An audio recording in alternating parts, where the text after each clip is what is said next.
hosted by Matt Riches.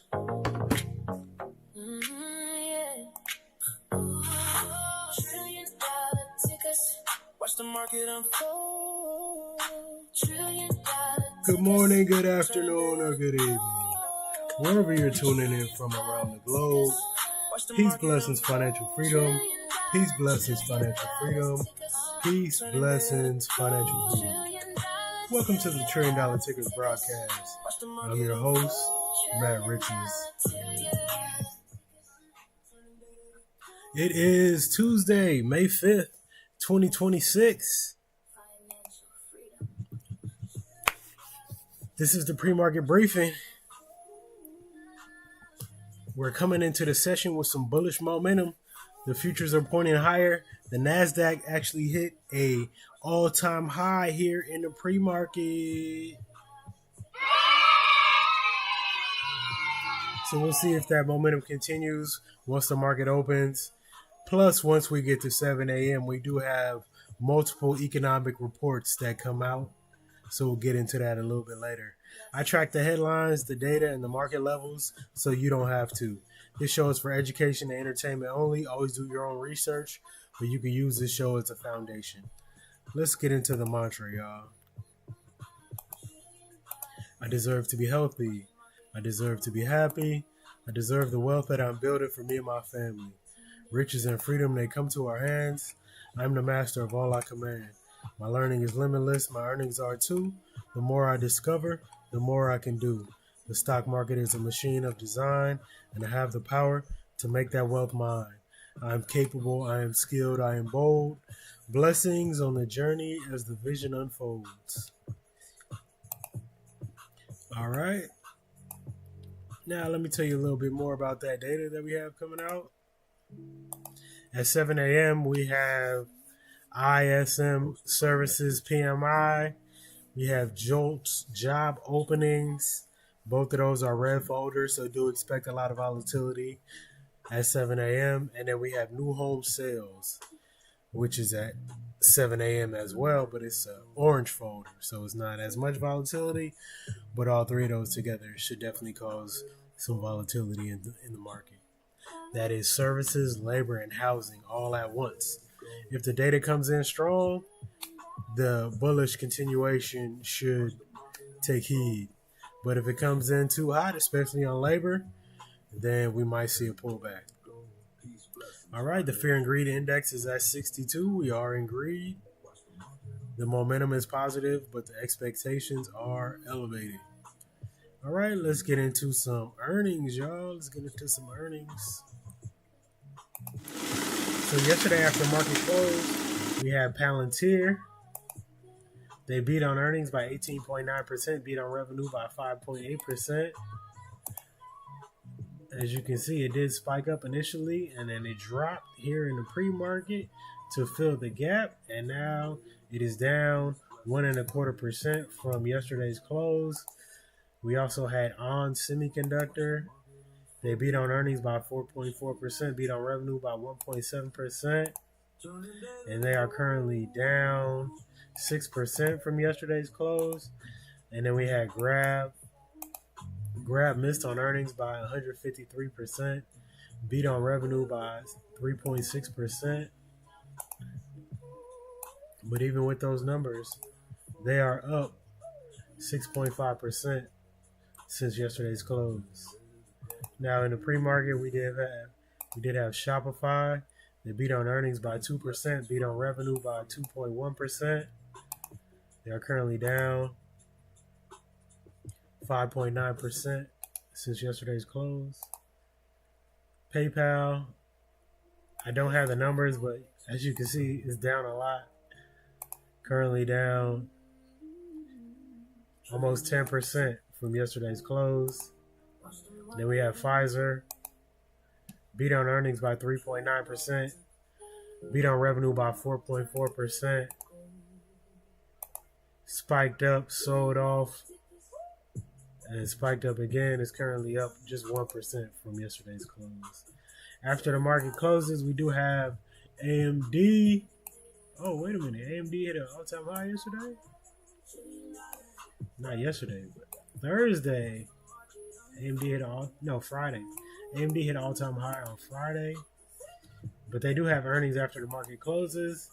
We also have ANET, which is Arista Networks, and MicroStrategy. Oh, MicroStrategy. I wonder what those numbers are going to look like.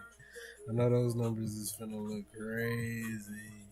But shoot, yeah, Bitcoin, they finally just started recovering, so I don't know how good those numbers are going to look. All right, probably terrible. All right, let's get into Robert Greene's daily law for today. Okay. Title: Alter your perspective. Daily law. Creativity and adaptability are inseparable. Look at things today from every possible angle. True creativity comes from flexibility, not being very rigid. When we encounter situations, we must be willing to view them from multiple perspectives. Opportunities often exist beyond the obvious, but only if we are willing to adapt. Those who stay locked into one viewpoint miss what the market is actually offering in real time. When it comes to long-term investing, markets evolve and narrative shifts. What worked in one cycle may not work in the next. Being adaptable allows you to rotate with strength instead of holding on to outdated ideas. The ability to reframe market conditions is a long-term advantage. When it comes to day trading, at the open, flexibility is critical. The setup can look bullish in the pre-market and fail at the open, or vice versa. Traders who adapt quickly survive. Don't marry the idea, follow the price action. Stay patient, stay disciplined. Execution over emotion, process over prediction. Let's get into these charts, y'all. All right. First up, we have SPY currently in the pre-market at 721.22. To the downside support, we got 719.80, which is also the pre-market low, followed by 718.15, 716.50, and 715. To the upside resistance, we got 722.10, followed by 723.61, and then the all-time high. Next up, we got QQQ currently in the pre-market. It is above the all-time highs at 677.66. To the downside support, we have the all-time high of 676.74. And then we have the pre-market low of 674.85, and then 673.50, and then 672. To the upside resistance, we have 677.88. We have the pre-market high at 678.38. And then I don't have a level until 682.12, which is a level deep in price discovery land. All right, next we have the VIX. The VIX did gap down from Monday to Tuesday, and it is now 1760, so that's great. You can have a lot of bullish momentum while the VIX is at 1760. All right, next we have NVIDIA currently in the pre-market at 199.26. To the downside support, we got 199.15, followed by the pre-market low of 198.26. 197.10, 195.60.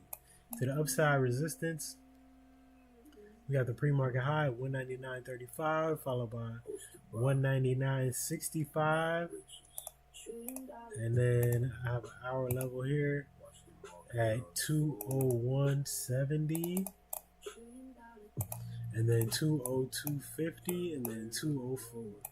Next, we have Google currently in the pre-market at 384.77. To the downside support, I got 384.60. Got the pre-market low at 383.44. It's 383.35, 381.65, and 380.80. To the upside resistance, we got 384.90. We got the pre-market high at 385.50. We got 385.70. And then we got the all-time high of 386.76. Next, we got Apple currently in the pre-market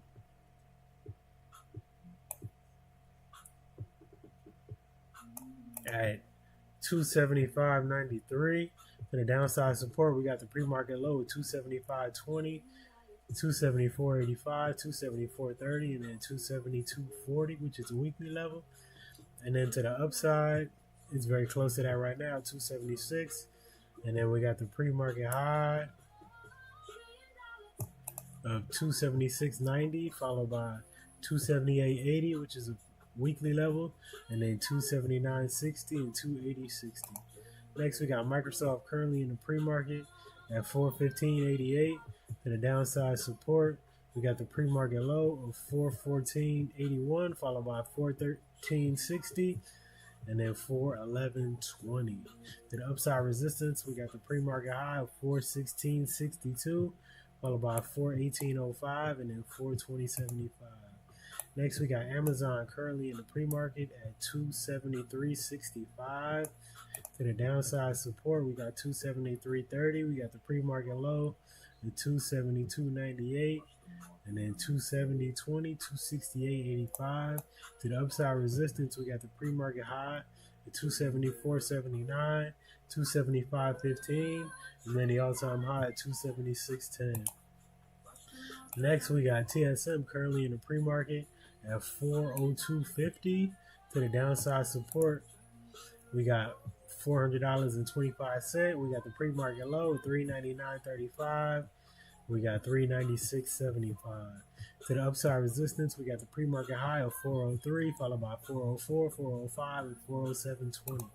Next, we got AVGO currently in the pre-market at 419.62. To the downside support, we got 418. We got the pre-market low of 417.25, 416.40. To the upside resistance, we got 419.90, 420.06, which is the pre-market high, and 422.70. Next, we got Meta currently in the pre-market at 613.40. To the downside support, we got the pre-market low of 611.82, followed by 610 and 606.10. To the upside resistance, we got 613.70. We got the pre-market high at 613.91. We got 614 and 616. Next, we got Tesla currently in the pre-market at 395.62. To the downside support, we got 394.60. We got the pre-market low of 392.13, followed by 392 and 389.90. To the upside resistance, we got the pre-market high of 396.14, followed by 396.70, 397.80, and 400. Next, we got Walmart currently in the pre-market at 130.33. To the downside support, we got the pre-market low of 130. We got 129.80, 129.70, and 129.10. To the upside resistance, we got 130.40. We got the pre-market high at 137.87. We got 131 and 131.75. And then we got Berkshire B currently in the pre-market at 469.50. The downside support, we got the pre-market low of 469.30. And then 468.34. To the upside resistance, we got the pre-market high of 470.65, 470.90. All right, we'll be back at the market open. Set those alerts. Be sure to like, share, and comment. Peace, blessings, financial freedom. Peace, blessings, financial freedom. Peace, blessings, financial freedom.